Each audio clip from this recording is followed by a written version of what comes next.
नमस्कार, मी Smita, law of attraction mindfulness coach आणि होपोनोपोनो हीलर. गेले 5 वर्ष मी या सगळ्यांचा अभ्यास करते आणि काही गोष्टी शिकले तर त्याच्यापैकीच काही शेअर करण्याचा हा प्रयत्न आहे. आजच्या सेशनमध्ये आपण बघणार आहोत की हल्ली आजारांचं प्रमाण का वाढते. तुम्ही नोटीस केलं असेल की कॅन्सर, डायबेटीस, हार्ट डिसीजेस, काही फिजिकल इश्यूज लोकांना होत आहेत आणि त्यांचं प्रमाण पहिल्यापेक्षा आता खूप वाढलं आहे. कारण काय तर स्ट्रेस. हे सगळे डिसीजेस म्हणजे कॅन्सर, डायबेटीस, हार्ट डिसीजेस हे स्ट्रेस डिसीजेस म्हणून डिक्लेअरही करण्यात आले आहेत. ह्याचं कारण की माणसावर असणाऱ्या स्ट्रेस, ताणतणावाचा परिणाम म्हणजे हे सगळे आजार.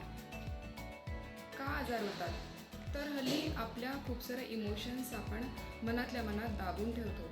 मोकळेपणाने व्यक्त करायला कोणी नसतं. असेल तरी पण आपल्या भावना समजून घेतील की नाही याची खात्री नसते.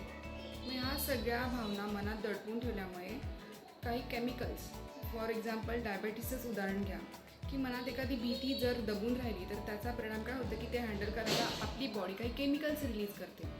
आणि मग जर अशा माणसाची फिजिकल एक्सरसाइज होत नसेल, वॉक होत नसेल तर ह्याचा परिणाम काय होतो की हे जे केमिकल्स रिलीज झाले ते रक्तामुळे मिसळले जातात आणि मग त्याचंच रूपांतर होतं डायबेटीसमुळे. म्हणजेच काय होतं, केमिकल इम्बॅलन्स आपल्या बॉडीमध्ये होतो. सेम ॲप्लिकेबल आहे कॅन्सरला, सेम ॲप्लिकेबल आहे हार्ट डिसीजला.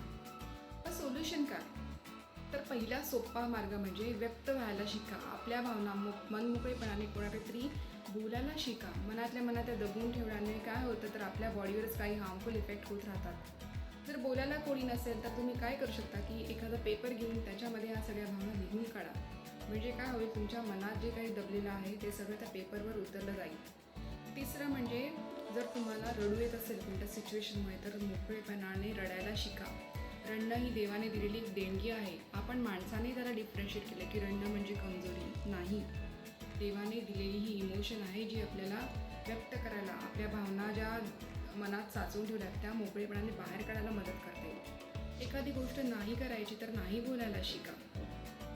ह्या सगळ्या गोष्टी कराल, आपल्या रोजच्या आयुष्यात वापरायला लागाल तर त्याचाच परिणाम तुम्हाला असं दिसेल की तुम्हाला स्वतःला मनावरचं ओझं कमी झाल्यासारखं वाटेल आणि या आजारांपासून दूर राहायला मदत होईल.